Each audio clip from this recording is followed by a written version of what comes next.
जिसमें हम करने वाले हैं previous year question class 12th के भौतिक विज्ञान के जो क्वेश्चन हैं बोर्ड में पूछे गए हैं पिछले ईयर में, उनसे संबंधित हम पी वाई क्यू करते हैं। अर्थात जो पहले पूछे गए हैं क्वेश्चन उनको हम यहाँ करते हैं।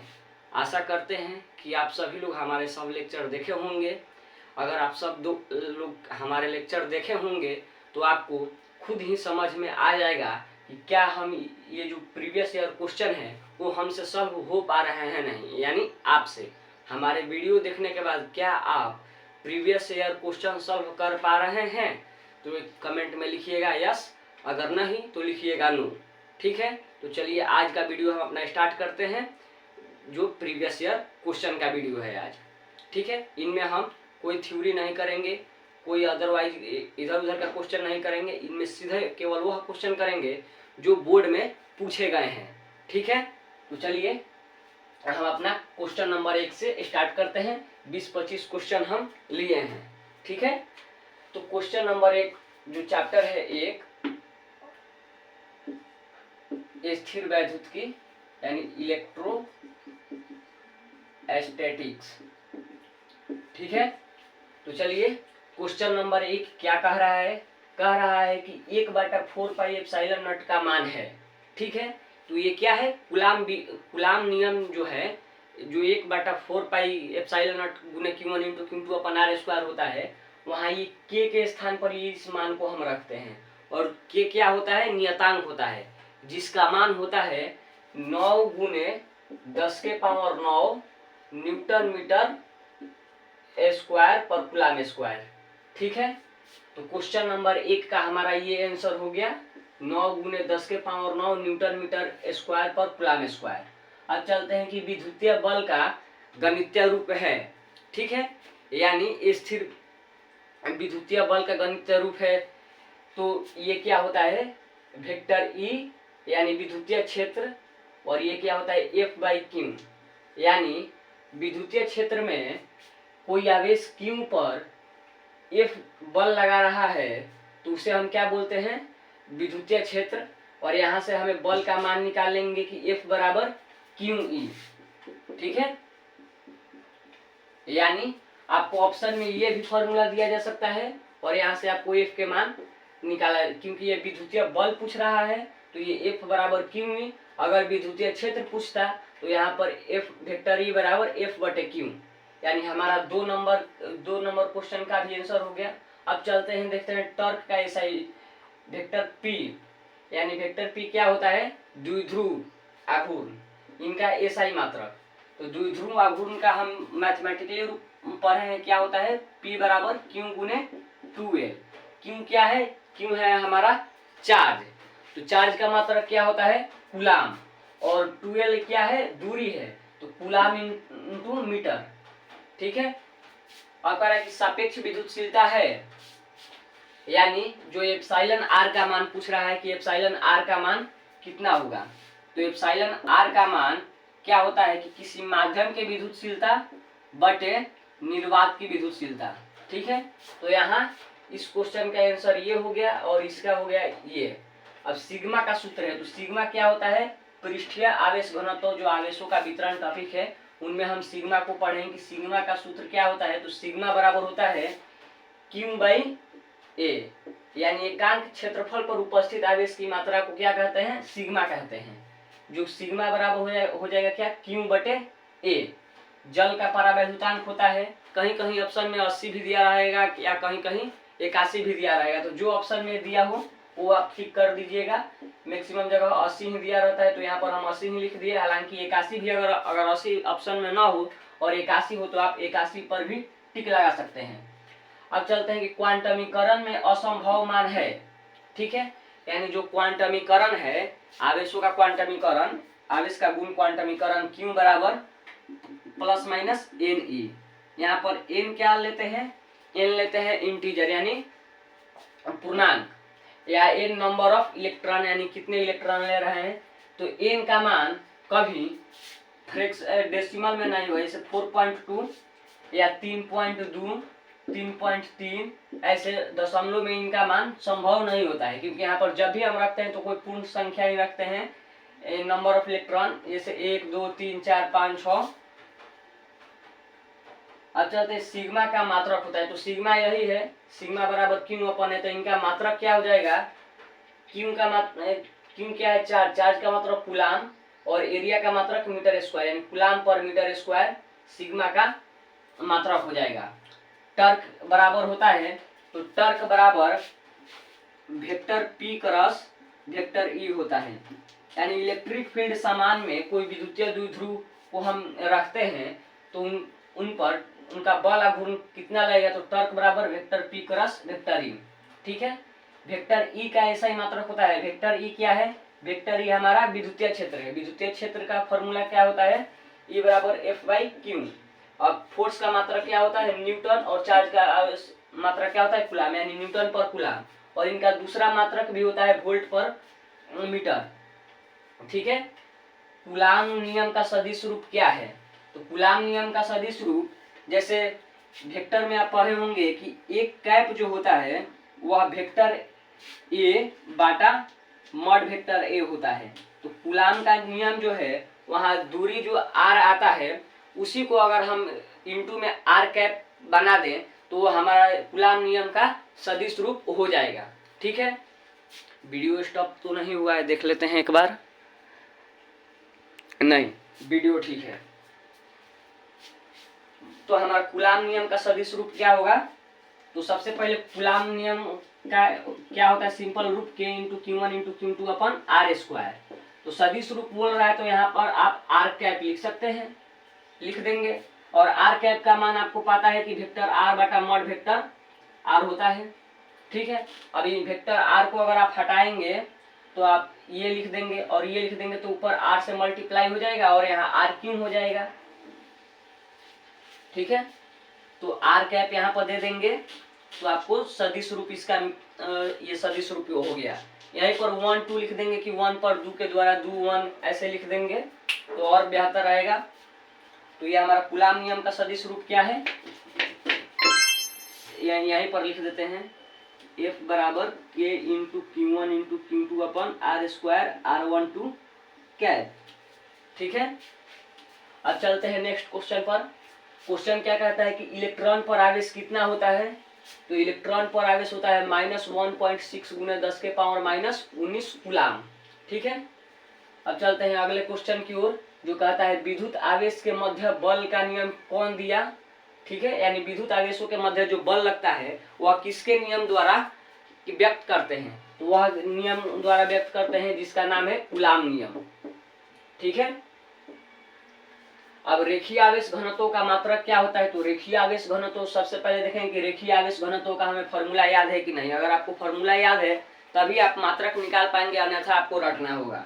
ठीक है, यानी तो लेमडा बराबर होता है Q by L, Q charge होता है तो कूलाम पर मीटर, यानी रेखीय आवेश का घनत्व का ऐसा ही मात्रक क्या होता है, कूलाम पर मीटर।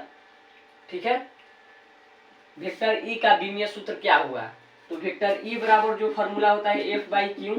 अब फोर्स का विमीय सूत्र एम एल टी के पावर -2 और क्यू का हो गया ए टी। अब यहाँ से आप इनका ई का मान निकाल देंगे, ई के विमीय सूत्र एम एल के पावर 1 टी के पावर -2, यहाँ पर +1 है तो ऊपर जाएगा तो माइनस, तो -2 -1 -3 और ए के पावर -1, यानी ई का हमारा विमीय सूत्र ये हो गया।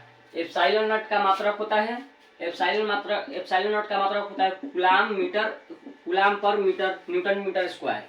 ठीक है, अब गॉस नियम का गणितीय रूप क्या होता है, तो गॉस नियम क्या बोलता है कि जो हमारा विद्युतीय फ्लक्स होगा फाई, वह बंद पृष्ठ से होकर गुजरने वाले कुल आवेश का 1/ε0 गुना होता है, तो फाई बराबर क्यू इनसाइड अपन ε0।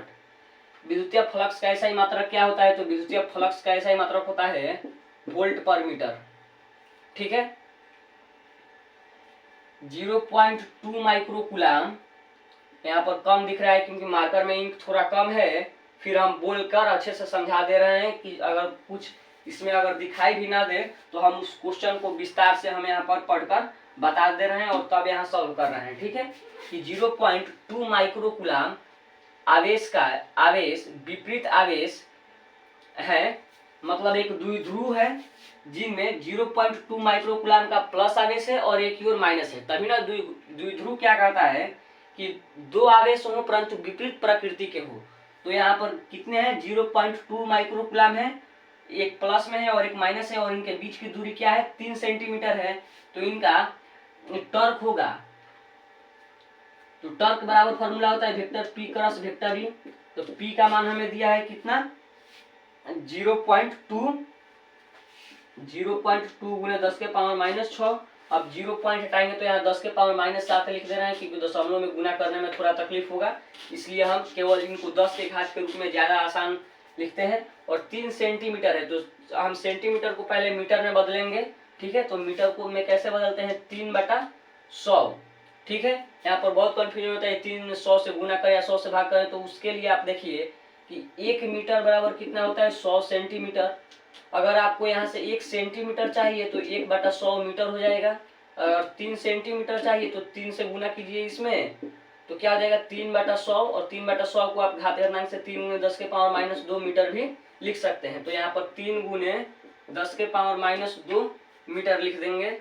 तो 2 तिहाई 6, 6 गुने 10 के पावर -9, यानी 6 नैनो क्या है, टॉर्क है। तो टॉर्क का आप ऐसा ही मात्रक जो भी है यहाँ पर लिख सकते हैं, यानी टॉर्क बराबर 6 गुने 10 के पावर -9, यानी टॉर्क बराबर 6 नैनो। यहाँ पर एन क्या है, नैनो है। तो इनका पी का मात्रक लिख देंगे और फिर वेक्टर ई का मात्रक लिख देंगे, तो यहाँ पर आपको टॉर्क का ऐसा ही मात्रक मिल जाएगा। अब कूलाम नियम में कह रहा है कि दूरी को हम क्या करते हैं, आधा करते हैं, और एक आवेश को आधा करते हैं, तब उनके मध्य लगने वाला बल क्या होगा। तो देखिए यहाँ पर कूलाम नियम में यही ना बोलता है Q1 × Q2 अपन r²। तो यहाँ क्या कर रहा है, दूरी को आधा कर रहा है, तो r को हम r/2 का स्क्वायर कर देंगे, और Q2 यानी यहाँ पर Q1 का मान Q लेंगे और Q2 का मान Q/2 लेंगे, यानी किसी एक को भी आधा कर सकते हैं। तो r/2 का स्क्वायर करेंगे तो KQ²। अब यहाँ 4 ऊपर चल जाएगा और बाटा में आ जाएगा 2, तो 2 से 2 कट जाएगा और r² यहाँ पर रहेगा कि Q/r² या Q² को आप Q भी लिख सकते हैं। यानी आपको 2 कितना 2F का बराबर आ जाएगा, यानी कूलाम बल क्या हो जाएगा, 2 गुना हो जाएगा। ऑप्शन में 2 गुना हो जाएगा, 4 गुना हो जाएगा, आधा हो जाएगा, 1/4 हो जाएगा, ऐसे ऑप्शन आपको मिलेंगे, ठीक है। इनमें कभी बोलेगा कि दोनों आवेश को आधा कर देंगे, कभी कहेगा दूरी को आधा कर देंगे, दूरी को डबल कर देंगे। तो आपको हम कंसेप्ट बता दिए कि यदि Q बढ़ेगा तो दूरी फोर्स बढ़ेगा, और R बढ़ेगा तो फोर्स घटेगा। ये क्यों और कैसे आप जब वीडियो देखेंगे तब आपको समझ में आएगा कूलाम नियम वाला, ठीक है। अब चलते हैं गॉस नियम का गणितीय रूप, ये तो पढ़ लिए हैं। विद्युतीय फ्लक्स का ऐसा ही मात्रक वोल्ट मीटर होता है, ये भी अंदर लिख दिए हैं। ये भी हो गया, ये भी हो गया। अब ये Q बराबर 5 माइक्रोकूलम के 2 विपरीत आवेश हैं, ये भी द्विध्रुव से संबंधित यही वाला ऐसे क्वेश्चन है जो यहाँ पर 21 प्रकार के सॉल्व क्वेश्चन किए हैं। तो यहाँ 5 कूलम आवेश है और R कितना है, 5 सेंटीमीटर, 5 गुने 10 के पावर -2, तब 25 गुने 10 के पावर -2, यानी 0.25 भी आप लिख सकते हैं। ये विपरीत आवेश है तो टॉर्क का मान होगा, तो टॉर्क का मान कितना हो जाएगा, 0.25, क्योंकि टॉर्क बराबर क्या होता है, P क्रॉस E।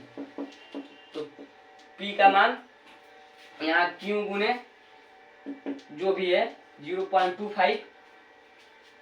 अब 8 कूलम आवेश पर उपस्थित इलेक्ट्रॉन की संख्या कितनी होगी, ठीक है। 8 कूलम आवेश पर उपस्थित इलेक्ट्रॉन की संख्या कितनी होगी, तो Q बराबर Na, जहाँ Q का मान 8 और 1.6 गुने 10⁻⁻19 बराबर n। यहाँ से दशमलव हटाएंगे, ऊपर 0 बिगेंगे तो 80/16, फिर एक यहाँ पर 10 के पावर -19 तो ऊपर जाएगा +19, और यहाँ से एक 0 हम कम करेंगे कि 16 में 80, 16×5 = 80, हाँ 16×5 = 80 होता है। तो यहाँ 5 गुने 10 के पावर 19 क्या आ जाएगा, इतना इलेक्ट्रॉन की संख्या है। 5 गुने 10 के पावर +19, 5 गुने 10 के पावर 19, ठीक है। अब चलते हैं अगले क्वेश्चन। आवेश की विमा होती है तो I बराबर होता है फॉर्मूला Q/T। तो Q बराबर आई टी, आई के लिए ए, टी के लिए टी, यानी Q बराबर 80। ठीक है।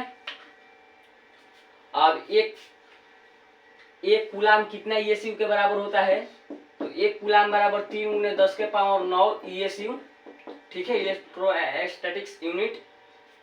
और यहाँ से एक बोल रहा है कि एक ESU कितना बराबर होगा, तो 1/3 × 10 के पावर -9 कूलाम के बराबर हो जाएगा कितना, 1 ESU। तो हमारा जो भी ये क्वेश्चन है 20-25, ये क्वेश्चन हो गए। ठीक है। यहाँ अब गॉस नियम का गणितीय रूप यहाँ नीचे लिख रहे हैं, Q inside upon epsilon not. ठीक है। और यहाँ पर एक क्वेश्चन में ये क्वेश्चन जो है 5 कूलाम के 2 आवेश, तो Q इतने दूरी पर रखे हैं, तो टॉर्क बराबर क्या होता है, P का राशि, तो P बराबर क्या होता है, Q × 2L। ठीक है, Q × 2L। और ये क्या होता है, E। तो जो E Q E है, जो उनको F के बराबर लिख देंगे, और F × 2L भी लिख सकते हैं हम। तो F × 2L, तो F का मान कितना है, तो इनको निकालना पड़ेगा कितना, सीधा 5 × 5 × 10 के पावर -2, यानी 25 × 10 के पावर -2 टॉर्क का मान आएगा, जिसको 0.25 भी लिख सकते हैं। ठीक है। तो आशा करते हैं कि जो भी ये 20-25 क्वेश्चन है वो क्वेश्चन अच्छे से समझ में आ गए होंगे। बोर्ड तो पूरा भर गया, अब तो जगह ही नहीं है, फिर मिटाना पड़ेगा।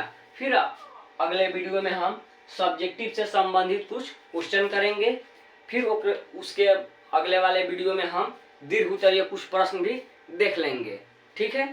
तो चलिए आज के वीडियो को हम यहाँ पर समाप्त करते हैं, और आप कमेंट में बताइएगा कि आप जो हम लेक्चर पहले बनाए हैं उनमें से कितना मिला। हमारे हिसाब से तो आप केवल समरी वाला भी लेक्चर अगर आप देख लेंगे, तो समरी वाले लेक्चर से भी आप ये पूरे क्वेश्चन कर सकते हैं। ठीक है। और अगर आपके पास टाइम है तो सारे लेक्चर देखिए, जैसी आपकी मर्जी। अगर आपको लगता है कि किसी पार्टिकुलर टॉपिक में दिक्कत है, तो टॉपिक वाले लेक्चर को देख लीजिए। और अगर आपको लगता है कि सब ठीक है, एक बार केवल हम देख लेते हैं कि सब हमें याद है कि नहीं, तो आप समरी लेक्चर देखिए। और आपको केवल क्वेश्चन चाहिए तो ये लेक्चर देखिए। और फिर अगर आपको दीर्घ उत्तरीय चाहिए तो आने वाले लेक्चर में आप देख लेंगे। तो अब हम इस वीडियो को समाप्त करते हैं, तब तक के लिए बाय।